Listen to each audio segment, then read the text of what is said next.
People just want predictability. They want that you go to school, you do your homework assignment, and if you did a good job, you get an A. At business, just like reality, just doesn't work that way. You get a No. lot of this in tech. You go and you build this awesome feature in your product, and then nobody uses it. And scam it. I just spent 3 years of my life building this thing. It doesn't matter. Who's going to cancel it? No one cares. No one cares. None of this is foreign to me that some of this stuff can happen. And if you're not, if I figure like investing is risk taking. And Yes. that's why not everybody does it. It's not for everybody. Brace yourself for a wild ride into the unexpected. This ain't your typical success show. I'm here talking to real folks who've been through it all, skipping the fancy business talk for authentic stories. We're diving into childhood dreams, teenage escapades, and everything in between. No scripts, just the stories that truly mold success. Each episode takes you on a journey through those breakthrough moments that paved their way. No fluff, just genuine stories. So whether you're chasing dreams or just love a good story, buckle up for wisdom, laughs, and the unexpected. This is the Breakthrough Podcast, where success is a journey, not just some fancy destination. Don't miss out. Hit the subscribe button now and join our Breakthrough crew. I got some incredible stories to share, and you won't want to miss a single one. Hey everyone, today I'm here with a really special guest, Michal Palczewski. Michal is a software engineer who's worked for some of the biggest names in tech, like Google, Amazon, and Microsoft. And he's an expert in his field. I've known him for a while, and what's really cool is how he's been able to take his knowledge as a software engineer and apply it to real estate. He's been using that analytical and problem-solving mindset to find some really interesting opportunities here in Seattle. His journey started with a simple goal: to own a home in a competitive market. He and his wife ended up finding a home with a detached garage that they've been able to convert into an ADU. He's taking his expertise in software engineering, where he breaks down complex problems into smaller, manageable pieces, and using that same approach in real estate. It's a great example of a side hustle that can completely transform your financial future. What I love about Michal is that he's always looking for a new challenge, and that's what makes him so good at what he does. He's all about finding different and creative ways to get ahead, and he's not afraid to share what he's learned along the way. That's what we're going to dive into today: how he's using his unique skill set to build a real estate portfolio and how you can do the same. So let's jump into it. All right, buddy. Hey, Steve. We're live. Cool. How about it? Let's go. Let's go. So we did our little first Instagram live together, kind of test the waters out of what's to come. That's right.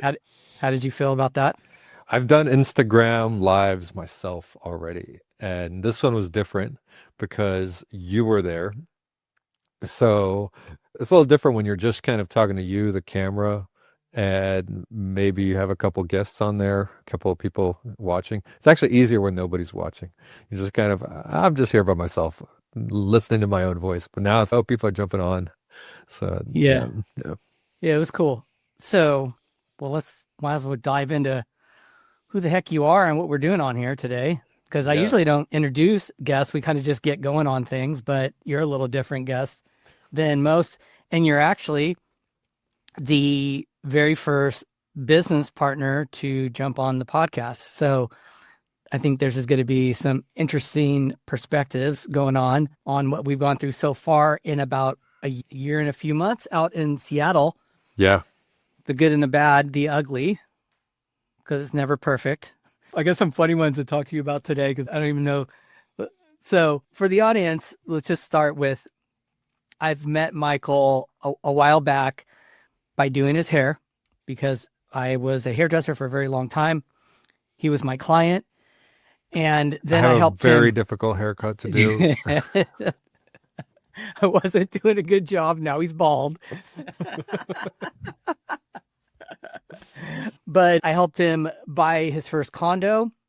And then years down the road, sold that condo, and he moved on to Houston, Texas. Steve, you selling that condo was like the most impressive thing I've ever seen a realtor do. I'm gonna just fluff you a little bit because Fluff up, man. literally, I was a little worried about selling that condo. So it was in downtown San Jose. There were still boarded up buildings just around the block from where we lived. Before we moved out, there was some machete wielding man at the 7-Eleven. And as a result, like when we moved in, there was a Safeway across the street. You could go get your groceries done just in 5 minutes, walk across the street. And so the neighborhood had gone downhill. And so Because of COVID, because of right? COVID, yeah, absolutely. And so condos just were not selling at that. I've seen condos on sale for like 60 days and then they just get pulled off the market because they didn't sold. And that same complex, literally very similar, sometimes better units than what I had were not selling at all. And Yeah. you came, you're like, we need to fix this and this and this. That took some time. And then it was sold within a week of going on the market. It's like, so yeah. I know you're a little shocked. Yeah. I was like, okay, this is awesome. Yeah. You know, it was funny, came up in my timeline on Facebook Uh-huh. was when we made those videos when you were like stressed out that you didn't want to pack up some of the stuff and you were just asking about what you could leave behind. Oh, right. That Yeah. video came up. You brought the dog into the videos. Oh my God. I think I had told you that was the best run of content, like the mural in the The Freddie mural. Mercury. Yeah. That was a nice piece. We had That was Samir awesome. come. He came into our house and just took a few days and put up a mural of Queen. It was very distinctive. You know what kind of sucked though? We put that mural there. We couldn't do anything with that space anymore. Right. You couldn't put shelves or You couldn't put anything. shelves. It's like I had a dedicated mural space after that. So So for what we're talking about here, Michael in his kitchen from I would call him a very famous urban painter, right? yeah. Does murals. Yep. He came in and did a mural of Freddie Mercury and it was pretty badass. And as much as we loved it, we just didn't know if buyers would. But it was funny because I made content on it and put it out on Instagram. Should we keep it? And people were just, keep Freddie, keep Freddie. No, you got to change. It was like this big debate. We had some other funny videos too that you left behind that, I wanted to bring into the open house, but we'll leave that one out. But it was good. We had some good content on that property. Well, I remember I was moving, right? And you brought up that video of me wanting to, because I thought I was going to have to take everything or deal with everything. And you're like, nah, whatever, you just leave and we'll pay somebody to take it. I was like, oh, thank God. Like, I didn't want to do all that shit.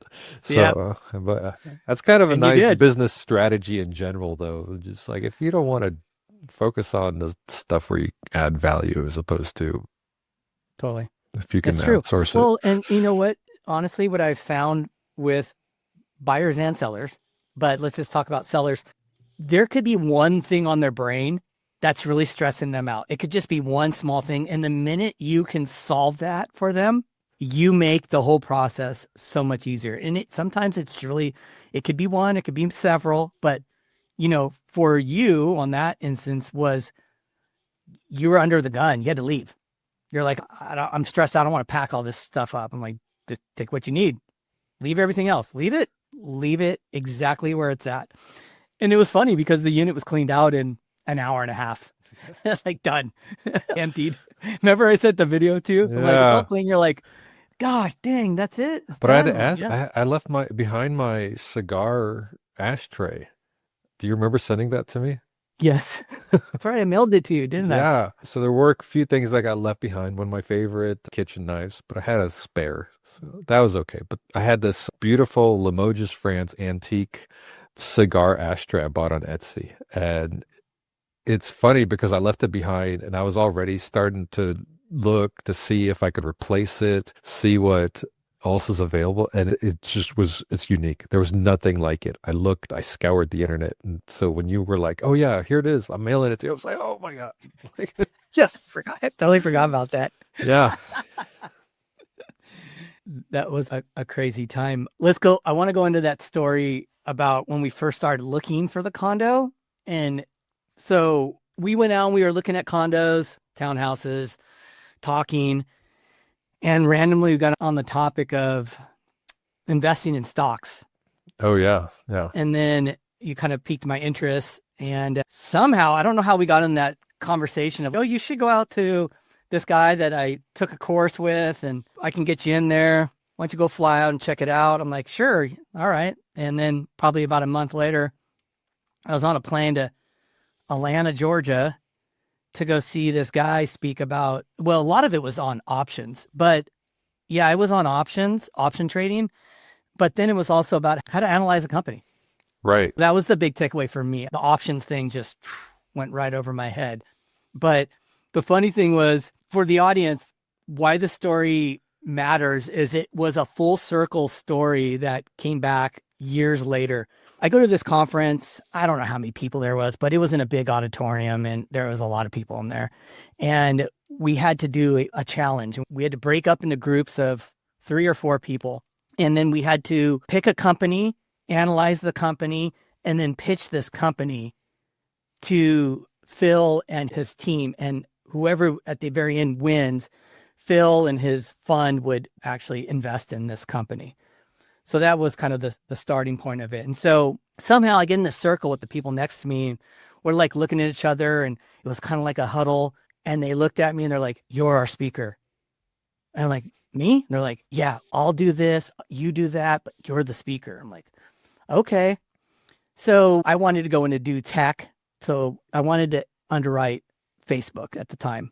And then they told us we couldn't, which I didn't understand why, because they let other companies that were in tech. They let other tech companies. They let other tech companies except for Facebook. I don't know what that was all about, but that gets to the story point of the ending of this as well. So we ended up with a company called Hormel, like Hormel chili, but Hormel does all kinds of different types of like ketchups and things like that from what I remember. But it was a pretty boring company. And so we went through the whole scenario, and the day ended. And then the following day in the morning, we're starting to do this pitch. And so I get out of the hotel room, I'm going in the elevator, and all of a sudden I'm getting kind of like nervous, like, oh shit, I got to speak in front of all these people. And I'm walking down the hall and I can hear all these people in that room. And I'm going, what in the hell am I doing? What am I doing? I should not be speaking. And I just remember going in there and we had to speak in front of all these people. And I don't know what the hell I said, honestly. I don't know. I don't remember what it was, but I remember getting done and saying, what happened? But we ended up, I swear to God, it was crazy. I was so stressed out. It was really bad. But we won that first day and we kept going to the very end. And it was against another group. And that guy goes out. He goes first. And he starts pitching Google. Oh. And I was going, why in the hell does this dude get to pitch Google? And he's talking about Google, and I'm getting upset because I know Google better than this guy does. From my background with all you guys that worked at Google, I hear everything, and I knew that nuance better about understanding that company. I could have talked about it better. So I got pretty bent out of shape, and then it was my turn. And once again, I remember just looking into the audience and just getting lost in translation. Like I didn't know what I was saying, if I was saying things correctly. I just didn't know. But that was it. We lost. But I got to that round. But it was interesting because that public speaking moment, fast forward into recently when we started to invest out in Seattle. Now I'm speaking out in Seattle, and it's kind of like this whole full circle, and you're the one involved, but you're the one that got me to go out to Phil's investing thing, and I got to speak in front of it. So it's like this weird full circle moments, and there's been so many of them in the last year and a half. So that was long. I'm sorry. But it's the truth. Yeah, well, there's so much in that. Like, for one, whenever, like now, both you and I are on social media, some of us more than others, but every time I record a video, there's more views than there are on a public speaking in front of that seminar room. That's a good point. And so I think it was paving the way. So that was Phil Town. Yeah, Phil Town. And he took us to his mansion. He took us, that's he right. had that barbecue and With the horses and everything. with the horses, everything. So like, he doesn't do that anymore. I think he stopped at COVID and now it's all remote. And Mm, so that was just a great opportunity that we presented itself to us. There is something to that of understanding business, how it runs, how cash flow works, how you make money. And by being able to evaluate another business, you can run your own better. I still use the options trading, but I'm a math guy, yeah, so yeah. that's You got that brain. I don't have that one. Mhm.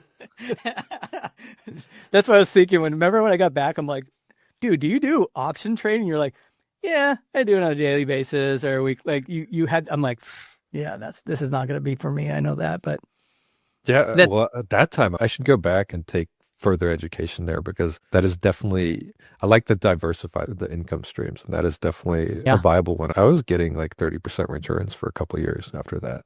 So, really from yeah, going and seeing Phil. from going and seeing Phil. Yeah, Yeah. absolutely.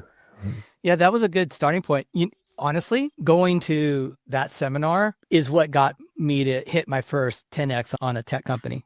Oh, nice. But it's not even that different from the real estate that we're doing right now. You take a look at how your costs, your outlays, how long is it going to take you to realize what your expected return is? How long is that Mm, going to take? We're always doing the idea of a margin of safety. We're not like, that's okay, true. like we're only going to make a little bit of here. And if we mess up, we're going to go under. Like, no, like all those concepts, there's a lot of cross application. There is. And there's also, especially with investing in real estate and development and all that, it's a long-term play.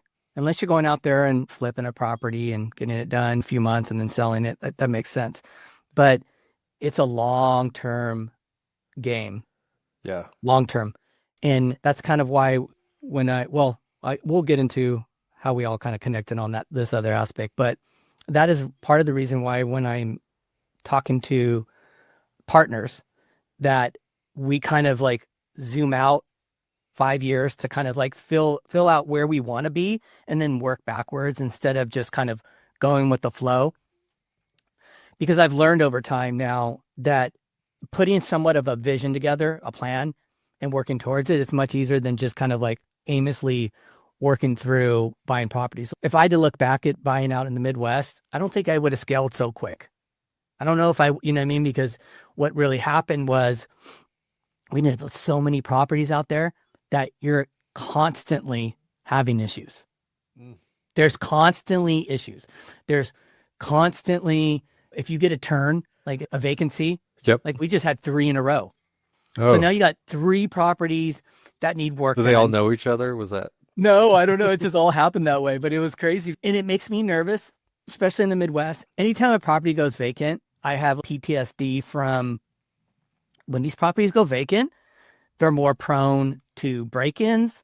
They're more prone to squatters. They're more prone to items getting stolen because I've gone through it so many times. And so the name of the game is to get out there, get things situated, and get it back rented as fast as possible. That is like the thing. But when you have so many properties, if you have 1 or 2 and you have a few issues per year, it's okay.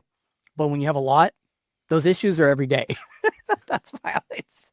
So I don't know. It's all you live and learn.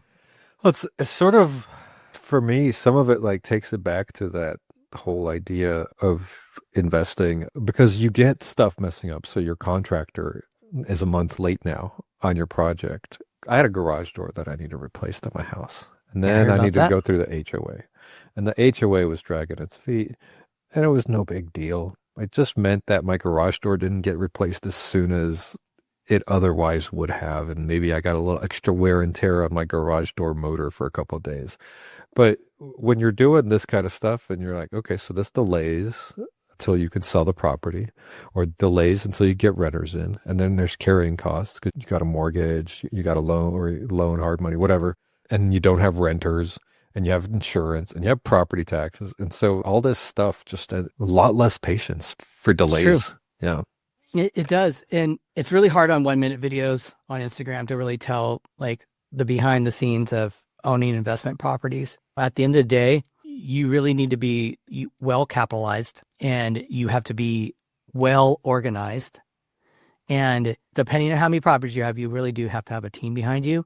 And even with a team behind you, meaning even with a virtual assistant, property management, really good people on the ground, you are solving problems on a daily basis, whether it's on your rental properties, dealing with taxes, dealing with whatever. There's a lot of moving parts. And I try to tell that to new investors that reach out, that want to be mentored, that understand that this is not a set and forget it and you're just going to collect cash flow. Doesn't happen that way whatsoever. Well, we bought those properties, and before we even got a renter in, it was what, like 9 months, something like that. Yeah. Yeah, on a couple of them. Yeah. I got a question for you. Yeah. Do you even know what happened at 117th around July 4th? No. It's so funny. Well, here you go. Yeah. I was saving this for the podcast because I haven't heard you even say anything. So I'm like, well, if he's not reading that email, let's back up before to tell the story. Let's get into how we came, what our partnership What's going on is. with this property? You're like, no, tell me now. Yeah. Shit.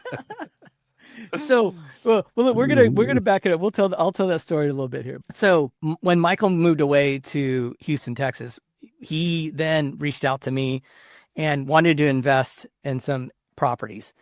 And I told him, hey, I could mentor him and I can help him find properties. And instead, we developed a business partnership. And Michael works a W-2 in tech, and I'm the day-to-day operations. And so what I did was I put together the strategy, and it was perfect timing for when Michael reached out to me because I just had Seattle on the radar. I just had a couple of people on the podcast. It was intriguing to me. It was close to my house, closer than the Midwest. And I told Michael, hey, I think we have an opportunity here. I flew out there and we just got going. But at the end of the day, I am working through everything that's going on a daily basis. Some things Michael knows about, some things he doesn't know about if he's not checking his email or whatever, because Michael is busy with his W-2. But Michael and I do talk on a weekly basis, a couple times a week usually. We're always talking about what's going on in the business, what are our goals, what we're doing in the future. Some of it's related to the properties, some of it's related to what we want, just our big vision. There's a lot of moving parts. However, I try not to, because my role in the business is kind of the day-to-day. I try not to bother business partners with shit that they don't need to have on their brain. There's only one of us that needs it. Unless it's so serious that I need to bring them in the mix, I'm not going to bore them with little things.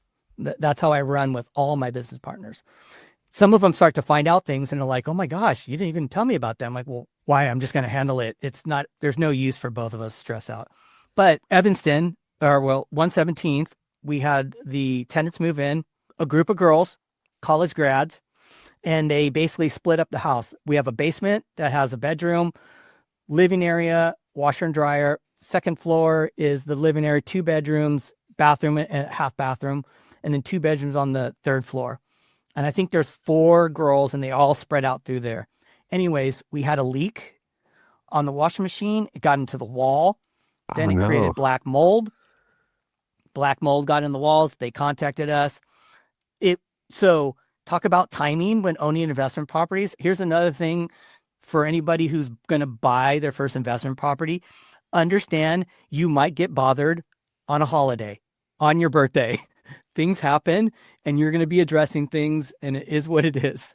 So I flew into the Bahamas that July 4th, and first message when I got my phone back on was, hey, you got a problem at 117th. There's black mold. We're basically opening up the walls. We're trying to dry it out with fans, blah, blah, blah.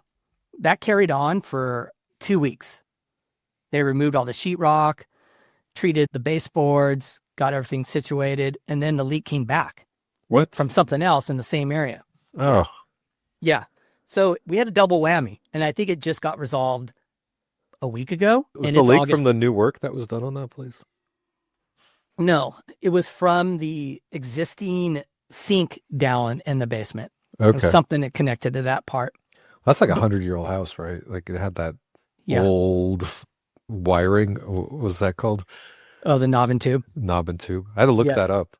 No, that was When you look up pictures of Namatug, you're like, oh yeah, this looks old. you wonder how it even actually worked. It's really crazy. We got all that replaced, by the way. Yeah, Um, yep. But yeah, that was going on for a month, you Oh, know? wow. Yeah, that's a long time. But it's like, why bother you with things like that? I don't think it's necessary. I do the same thing with Laura sometimes. And then finally I go, hey, I just cleared up like 5 different issues. Just wanted to tell you what I did. Well, He's I like, appreciate all the work you've been doing, Steve. I didn't even know about it. well, we can get into what we're doing out in Seattle. What is your thought so far? Do you think about the portfolio? I do. I think about it constantly. I think about it Do all you the really? time. Yeah, yeah. Okay. That was a question I wanted to ask some of the business partners individually. Is I know you work a 9 to 5, but do you think about what's going on behind the scenes? Because me, I'm completely like locked in on a daily, but you Well, at do. some point in time, I'd like to stop working 9 to 5, and I'd like to appraise myself of everything that's going on, and rather than leave it all to you and see and the assistants. Like, but yeah, I do work 9 to 5 is a very That's a loose. optimistic. Yeah, let's correct that. Michael's a tech engineer, but you kind of grind it out in different moments for whatever reason, like you're trying to catch up on something, right? Yeah, well, I think going that full tilt all the time is not sustainable. There's kind of like different modes of operating. I really like what I do.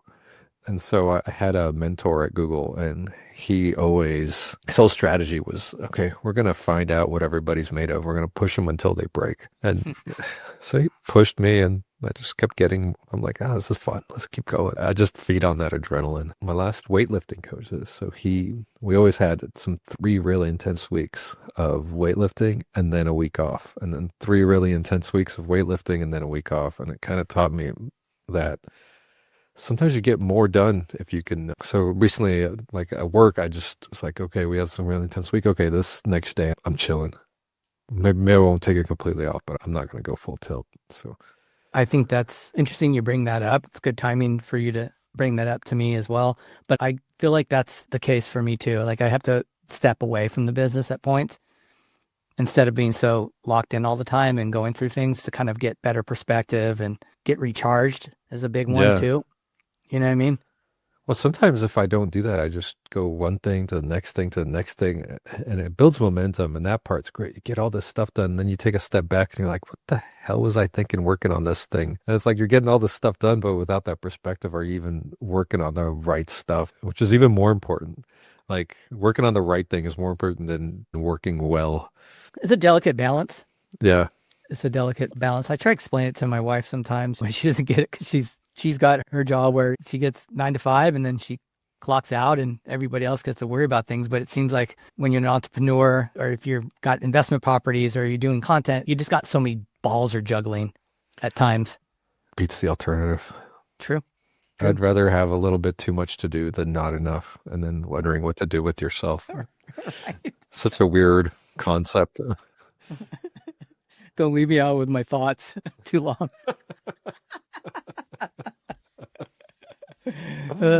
How does your fitness correlate with how you work?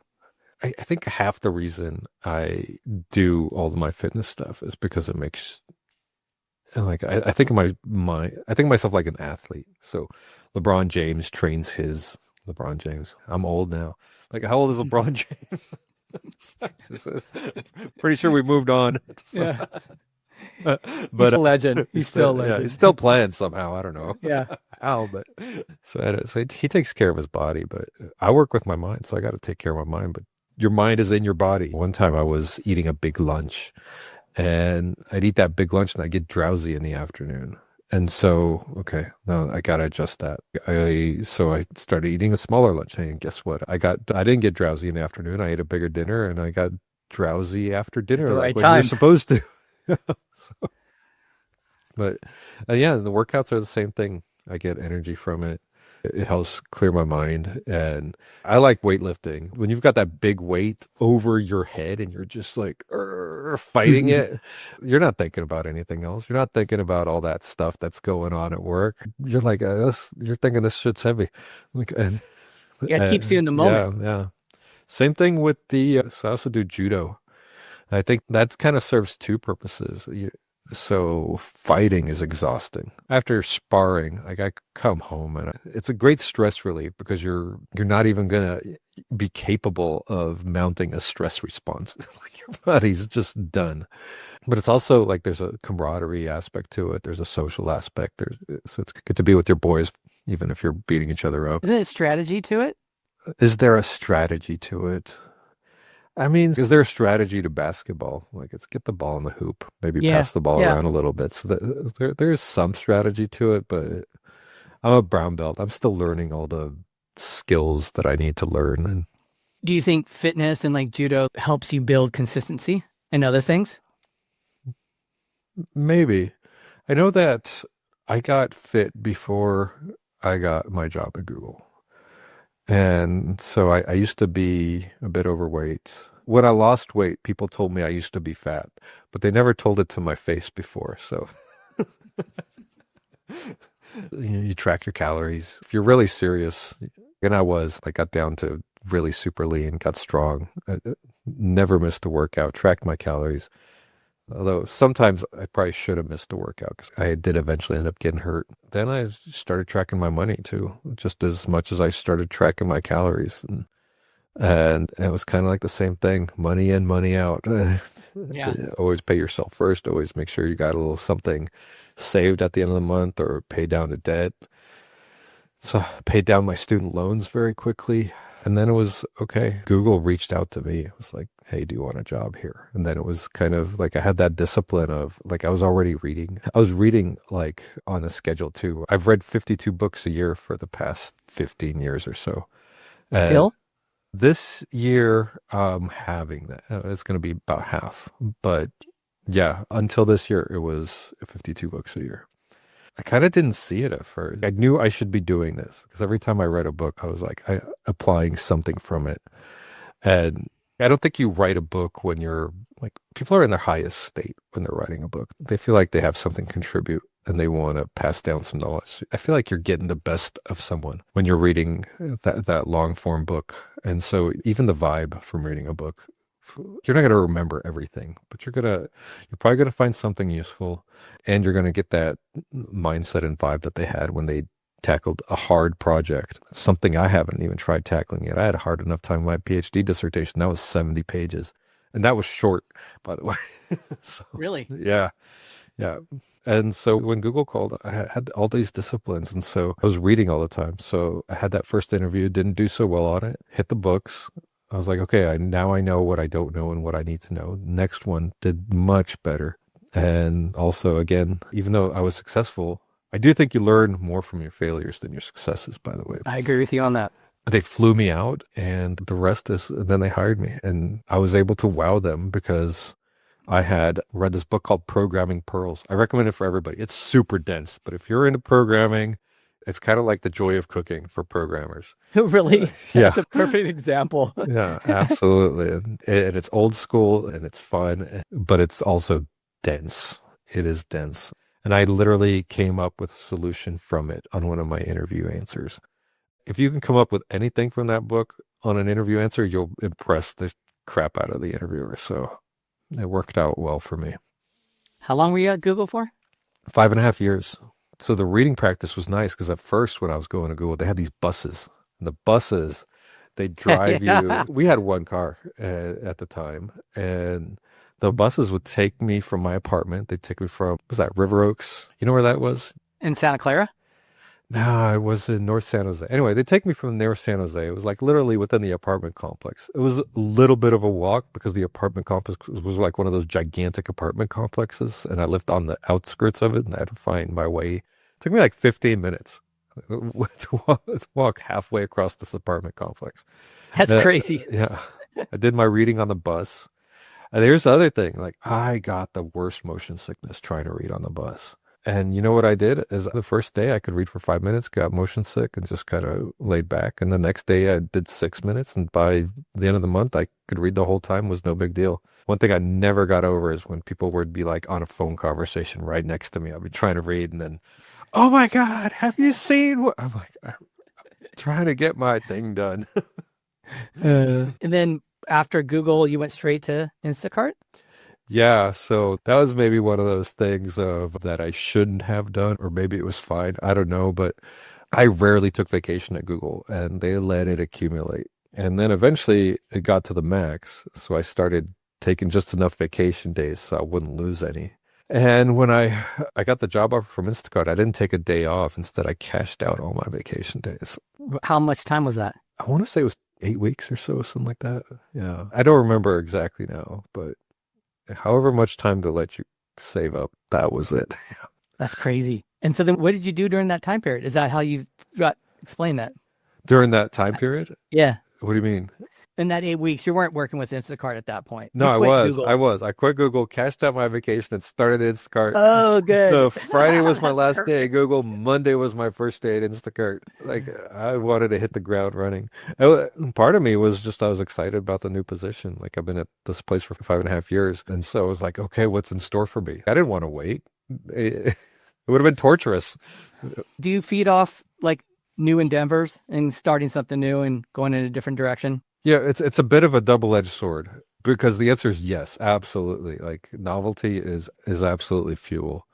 And I think in some ways it is for a lot of us. Novelty is like so we view it with apprehension, but that same adrenaline that you view as anxiety is also excitement. And physiologically, it's just about how you interpret it. So you can definitely work to change that. But for me, I need that.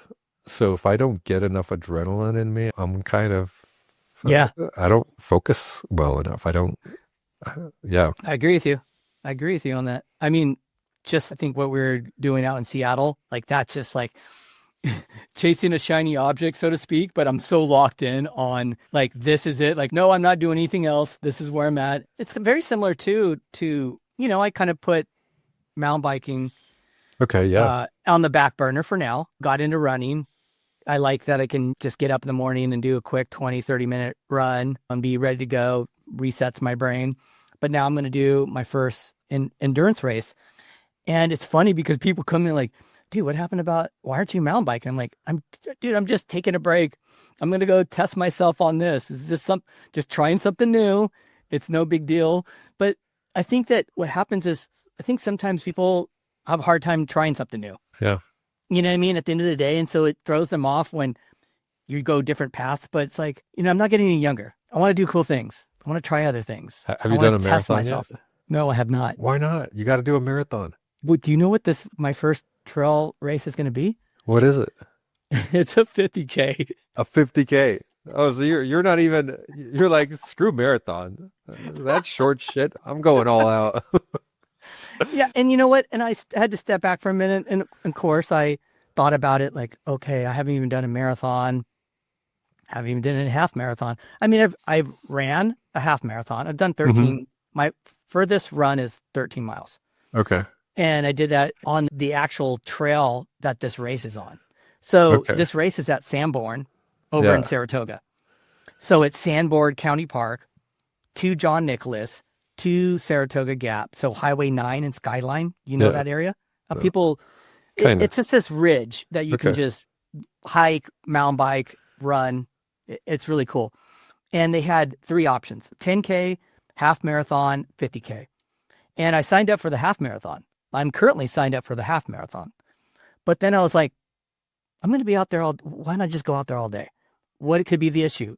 I have something go on and I have to stop at mile 15, 20, 25. What's that going to look like? And to me, it's like, I don't really care how far I go. If I make it to the 33 miles, if I don't, I'm going to learn a ton of stuff along the way. Big time. Dude, so we've reached out to them to see if I can pay the difference and do the 50K. And now I'm going there and I'm pre-running the course into 3 parts. So Sunday I did the beginning part of it.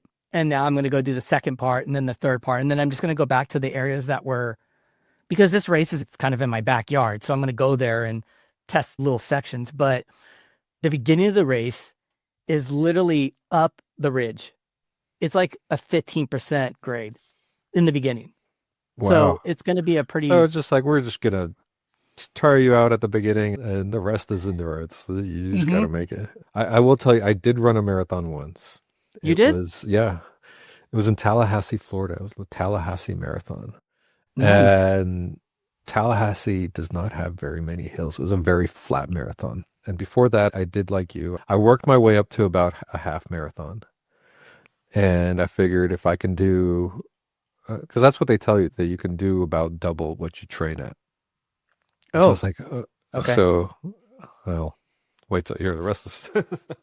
Okay. So I'd be running about half marathons, and it's Tallahassee's warm, and the marathon's in February, so it's not too warm, but it was a warm day in February. And I'm running, and you get your little, they tell you to take those little glucose packs. I've got those like glucose packs. I'm sure they got them on the side of the road. They're giving them out. They're giving you water. They're giving you Gatorade. But I was like, nah. Water I took, but Gatorade, I was like, nah, I don't need Gatorade, whatever. That stuff's crap. So I'm running. I get to like doing pretty good at the half marathon mark. I'm like, okay, yeah, still going. So that's about mile 13 or so. And then I get to about mile 15, and that's when all hell breaks loose. I can't barely go on. And I'm just kind of dragging. I'm walking, jogging, walking, jogging. I was like, let me try this Gatorade stuff. As soon as I took it, I Mm. started like jogging again and got back into the groove of it and ended up finishing that marathon. Crazy thing, I was doing it when those toe shoes, those Vibrams, where everybody was doing it. So I ran Yeah. the whole marathon in my Vibrams. Oh my God. That's wild. That's And a good story. That's cool. Good. All right. I Well, I get to tell never you did it mine. again. I was like, "Ah, I'm done." Yeah. What has been your thought process right now on everything out in Seattle My thought process on everything out in Seattle is like, so okay, we far? got this stuff going on. Well, especially with the new architects. Like I thought we need another project, but they're saying we can build like 6 units on. We don't need another project. We've got enough. Well, hey, that's good. We can talk about this right now on the podcast because I've been meaning to talk to you about this All whole right, scenario. all right. How many So, units are we building? yeah. So currently, Michael and I have three properties, and all of them are getting development done at one form or another. Some are getting, well, one is getting one, well, now we're going to call them middle housing. So out in Seattle, first people were building ADUs and DADUs. That was the thing.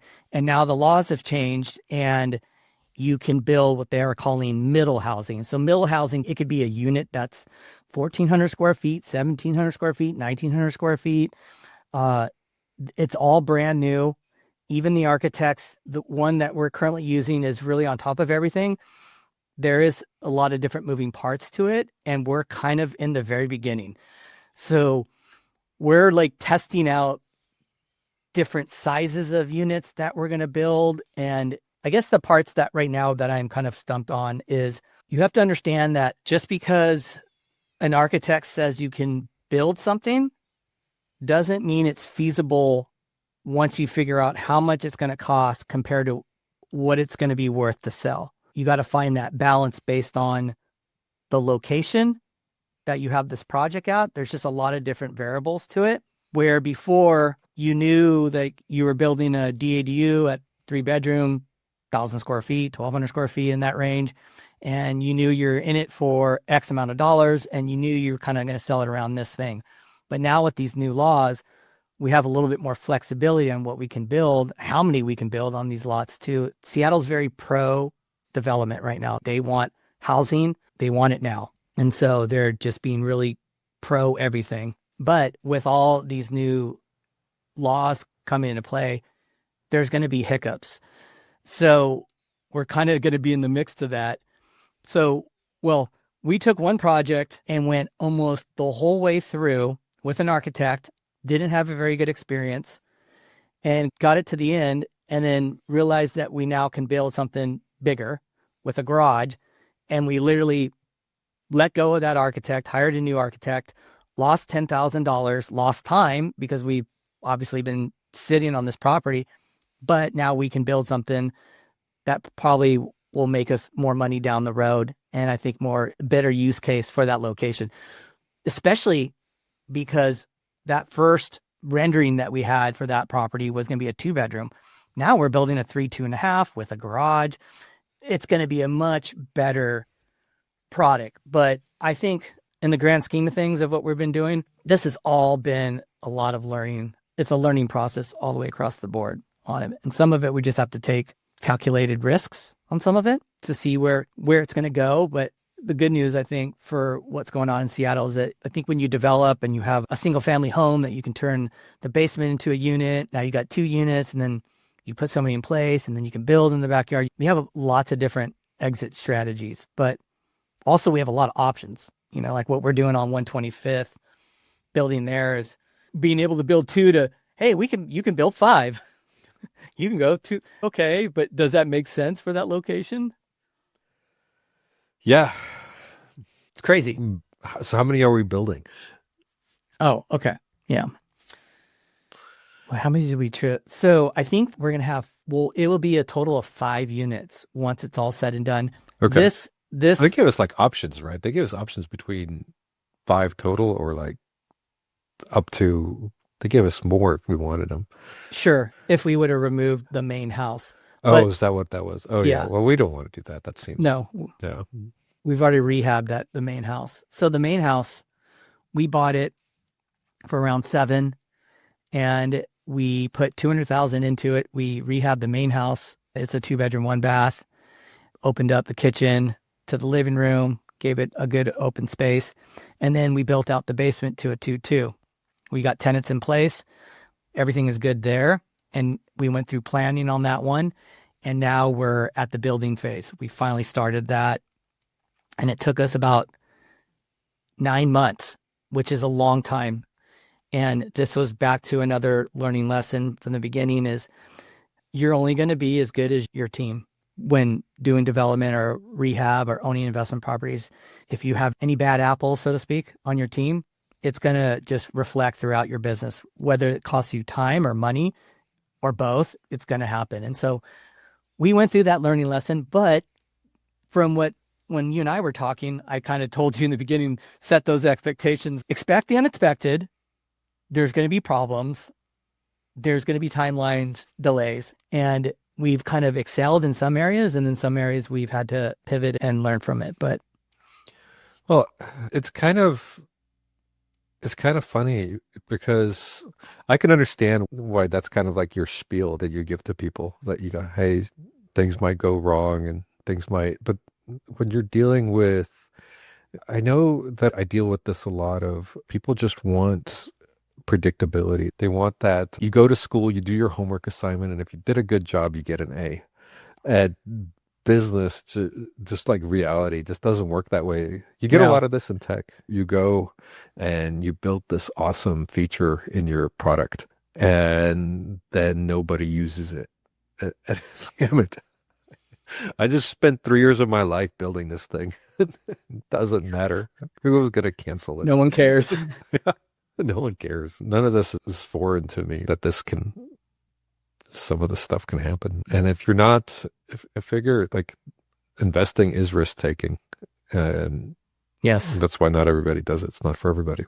Well, you just brought up a really good point, and I heard this on a video recently, and there was this guy talking to this gentleman that could help him on his photography coaching type scenario, and he wanted a guarantee that it was going to work. And the guy's like, look, I can put the roadmap in place. That doesn't mean you're going to be successful. There's no guarantees. And I think that with investing, you're going to have your wins and you're going to have your losses Yeah. too. Yeah. And you have to understand that going into it. And I think that's from years of experience. That's why I kind of vet business partners in the beginning to understand that from them. Are you going to freak out when shit ain't going right? Or is this happening? What are you going to do? Like, how are you going to react to that? Because it's easy to react the wrong way, but investing and doing what we're doing is a lot of problem solving. It is. Big time. Yeah. There's so much to, like, you see the problem coming or you go through the problem and you're like, how can I systemize this and never do it again? And when it keeps coming up, that's when I get super frustrated. Anytime I see something, that's why all the Angel and Jackie and everybody, Raina, they're systemize this. We do not want to go through this again. There's so many moving parts. I always think about it's funny with with options trading too is in 2020 I had a lot of 2020 didn't start out as a great year before COVID hit in the stock market. It wasn't terrible. And I went through a bad month. Not terrible, but I was still getting great returns overall. And then COVID started to hit. And immediately before it got bad, I took out options on that whole market. Like I took out SMT options, and you can imagine that those just shot through the roof as the market tanked. And then when I felt like it bottomed, I sold them all and went all the way back in. This kind of thing, like you can have, you need to sort of have an appetite for it, because if the second that something like we lost that $10,000 We did. by starting over. And you sort of need that short memory that there's like the idea of the sunk cost fallacy of like, hey, we spent that $10,000, it's lost whether we use this plan or we don't.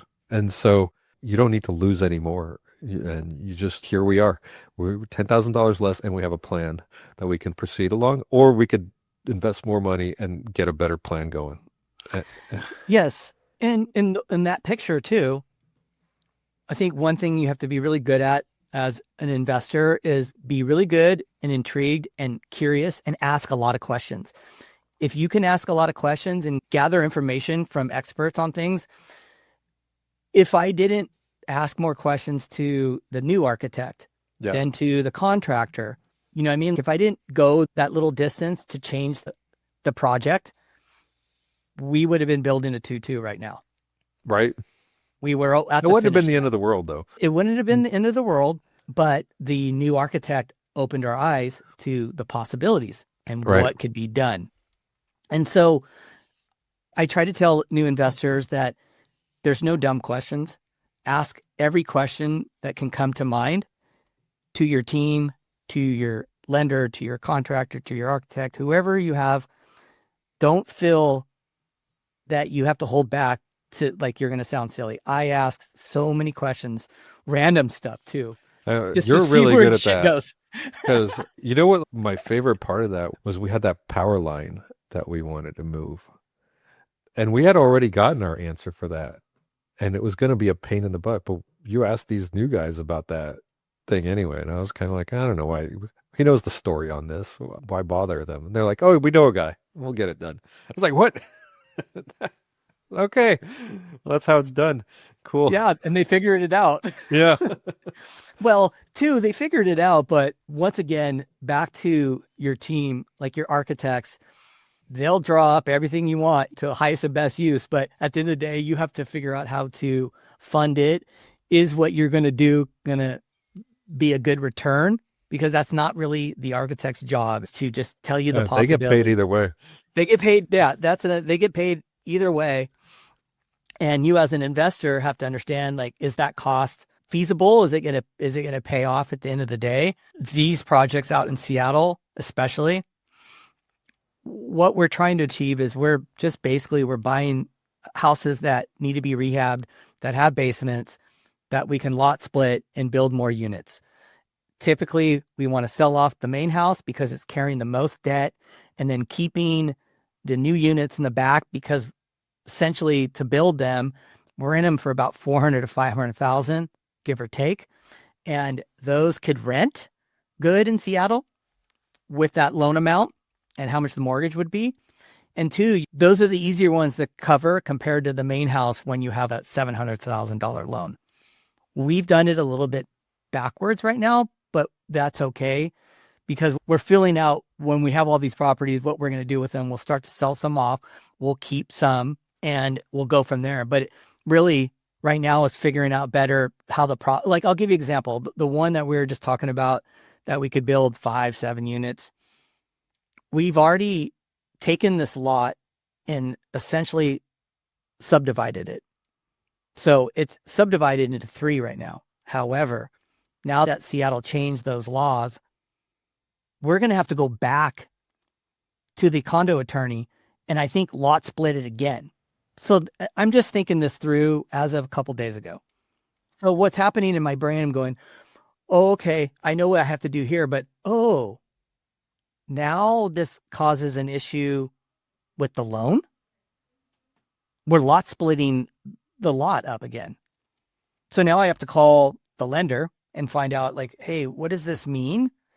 I have to work through those questions because you're taking away land from that single family once again. So there's something there. You're taking away land when a lender did a loan based on the lot size, appraised value, and all that. So that just came up to my head just recently. I'm like, okay, something new I got to work through. All right, I'm going to figure this out, and then I'll go to Michael. Tell him, let me get the answers first, where we're at. And two, on that project, because we're building a lot, with the architect, the bill is expensive because we're doing more. They're essentially helping us build 3 more units, I think. I feel like we're helping out the housing situation. At the end of the day, I think that's the cool thing about development and building new housing is once it's all said and done, there's somebody that's moving in and living there because they liked the location and they liked the feel of the property. And essentially it's there, for a very, very, very long time. And that's kind of a cool little legacy to kind of have is like we helped build housing in Seattle. I think it's super cool.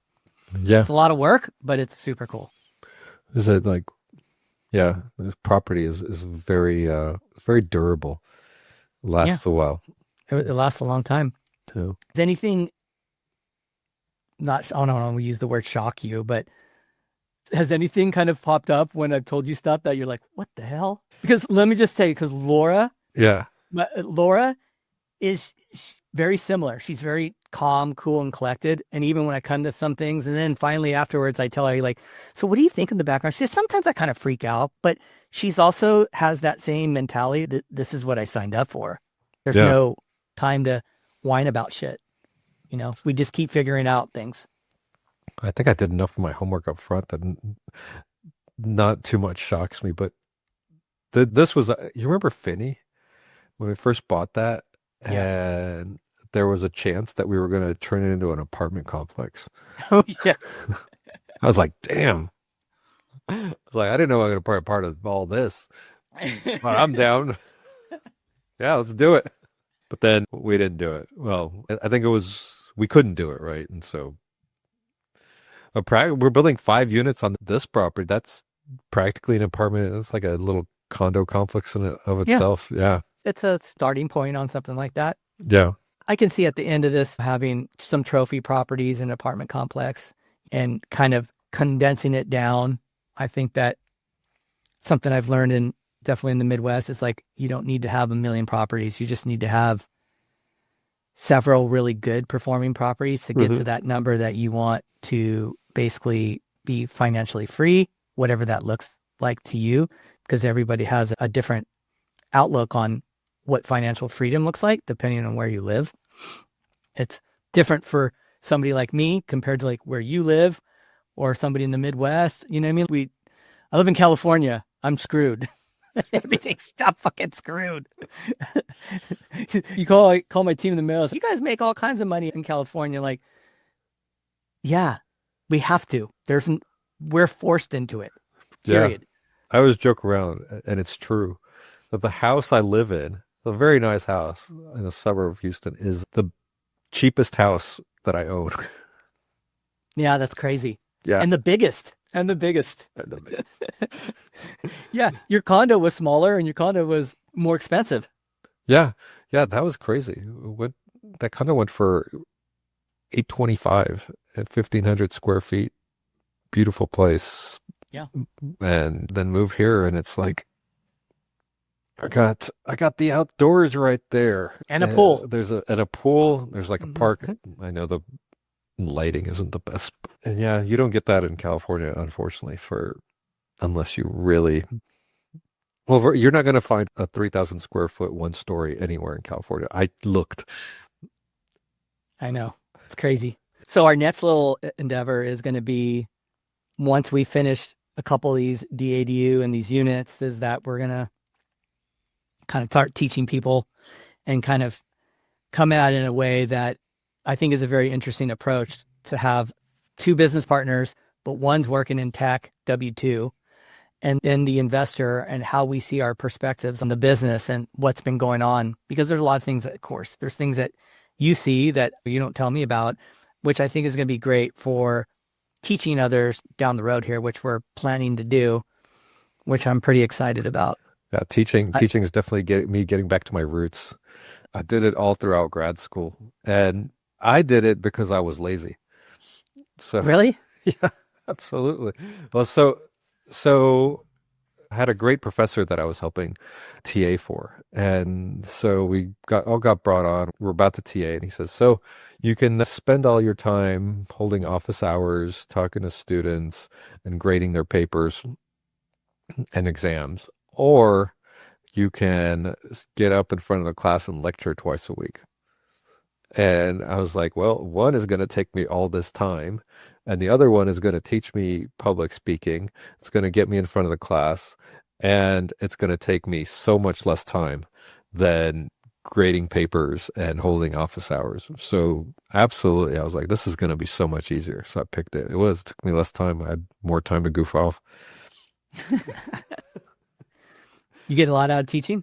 Teaching is great. Teaching is awesome. Like when you have, especially in computer science. So I don't know if you've heard of this sort of double bell curve phenomenon that happens in computer science. In a lot of classes, there's a bell curve. Like everybody's sort of in the middle, and there's a few people that are good and a few people that are bad, and even fewer people that are really good and fewer people that are really bad at the topic. In computer science, there's two groups of people. There's people that sort of get computer science, and then there's the people that don't get computer science. And for the people that get it, there's not much you can do. Like they're going to get it. You're going to teach them the stuff in front of the classroom, and then they're going to sit at the computer, see what you taught them, get creative with it, build their own thing, expand on it, play with it, experiment with it. And then there's going to be the people that aren't getting it. And then they're just like, I don't get it. I see what you're doing. They're looking at the code and they're like, it doesn't make any sense to me. And the best feeling in the world is when you can get one of those people that's not getting it and you can move them to the group that's getting it. Yeah. Yeah. And so that's a satisfaction. That was a satisfaction. Absolutely. Yeah. I agree with you. It's interesting you bring that up because I go through the same thing I have a gentleman, David, who I mentored, and he's now he's in a contract on a property in Tacoma. And it's cool to watch him go through his little moments when you teach him something and then he learns that and he goes and applies it. It's like, there's nothing better. I would have never thought in a million years that I would teach people, but it is the most rewarding aspect for sure. Yeah, absolutely. I mean, it is. There's just something about it. Hey, I know things, and other people want to know what I know. Yeah, that's true. And you know what? I've heard this from other coaches too, that when you start to coach or mentor, if you get somebody that is like really smart or really well off and whatever the case may be, and they come to you and you're like, well, why do they want to come to me? What do I have to offer? Like you have that imposter syndrome at points too. But it's interesting because people see other things in you, or they think you have different perspectives they want to tap into. That's something that I've learned, and it's been really interesting to because I think we all have our own little imposter syndrome scenarios when you're doing certain stuff. I mean, that's just a real big part of things when you're putting yourself out there. You learn so much by teaching too. Yeah. Yes. And like I think like teaching is absolutely a way. So I learn from my clients as I teach them. Like I become a better coach for the next guy too. And it's crazy. I used to do a lot of interviews when I was at Google. I would interview somebody who want to work at Google twice a week, and even that I would learn from my interviewees sometimes. Those are the ones we hired. Yeah, that's good. Yes, yeah. I know what you're talking about. Yeah, we go through it here too. That's what the podcast has done. Yeah. You know what I mean? You learn from your guests. Yeah. Yes. It'd be like 30 minutes in, I'm going, keep on talking. Keep on talking. And I get done and I'll reach out to somebody and go, I learned this today. Yeah. It's so great. It was free information for 30 minutes. And it's really the truth, right? Yeah. Yeah. Well, it's definitely engaging too, like, as opposed to, because you can listen to this stuff, but when you talk to someone, you get to ask your questions. Yep, that's true. Well, I'm glad you've said yes to the whole content thing and this vision thing that I keep putting in front of you, and you keep just going, yeah, let's fucking do it. Let's do this. You want to jump on the pocket? Yes, sure. Let's go on. So I appreciate that. I think we'll do this more often. All right. Yeah. I think we should. Yeah. We've gone quite a while. Yeah, we went a long time. That's good. Oh, Yeah. I think this one was more of the intro, but I think moving forward, what we'll do is we'll go deep onto certain aspects of what we're doing out in Seattle. We told people a little taste of it, but next time what we'll do is we'll just pick topics and we'll go deep on that topic that we're going through, teach, educate, tell them what we learned from it, good and bad, and move on. Yeah. Yeah. Awesome. Cool. Where can the audience find you? So I'm on LinkedIn. I post a lot of content, especially with the software engineering. And if you want to learn more about the field or get into the field, definitely you can book a Calendly link and I will be happy to chat with you. If you just want to have fun, some personal stuff, I'm also on Instagram, the gram, posting cool stuff on there too. Yeah, and going to be doing real estate content soon. And yes, sometimes I do real estate content too. We're getting you in there. Well, I appreciate you jumping on, buddy. I'm not going to say that you're going to be the guest. I think you're the first guest that when we hang up, I'm actually going to be probably talking to you in this hour. We're hanging up, but I'll be calling later. you up. Hey, Steve. Yeah. That was great. Hey, how's it going? Right on, buddy. All right. All right. Well, thanks for jumping on today. I'll talk to you real soon. Talk to you later. Bye. All right, man. Bye. Thank you for tuning into our show, where we hope you found inspiration and gained valuable insights. If you enjoyed this conversation and want to stay updated on our latest episodes, be sure to subscribe to our podcast and share it with others who might benefit from it. We appreciate your support and look forward to bringing you more candid conversations and breakthrough moments in the future. Until next time, take care and keep exploring new ideas and strategies.